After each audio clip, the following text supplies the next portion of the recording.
Good morning, this is Gavriel Jacknin, and welcome to BJC Halacha A, number 1397. Halacha A keeps the Yetzer Hara Away, and we're so excited because we're getting close to number 1400. One Halacha A every day. Look at that. We're almost at 1400 halachas, and we really would appreciate a nice sponsor for that. 100, 180. It's a big milestone, so please consider that sponsorship. Okay, once again, dedicated to our holy idea of soldiers. This is a longer halacha, so we're probably going to break it up into 2 days. Very exciting and interesting halacha. Continuing again with the laws of Shabbos and the festival prayers. In these countries, the author says, and he's talking about Hungary, that's where he was from, Central Europe, and truth is, many shuls in America as well do this. It is customary that the chazan recites Kiddush in the synagogue after Ma'ariv on Friday night, in the shul. He makes Kiddush over wine.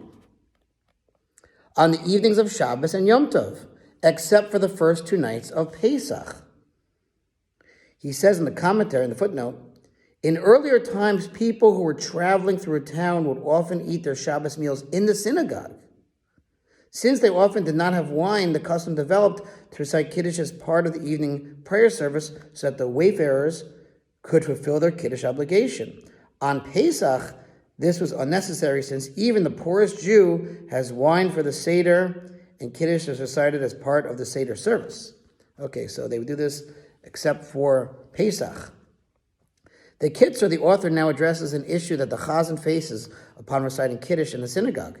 The Kiddush service includes a blessing upon the Kiddush wine. However, as will be explained, the chazan cannot drink the wine at that point. It says the footnote, note that the following reasoning touches on many halachas of Kiddush, which will be explained more fully in the following chapter, Siman.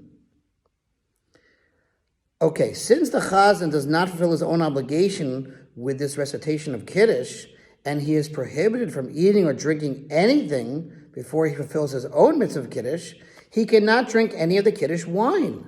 Therefore, so that his blessing upon the wine should not be recited in vain, the wine is given to drink to a minor, a young boy who has reached the age of chinuch, literally training. When a child becomes mature enough to be trained in the performance of a particular mitzvah, he's rabbinically obligated to perform that mitzvah. Sometimes it's age 6, sometimes age 9, depends.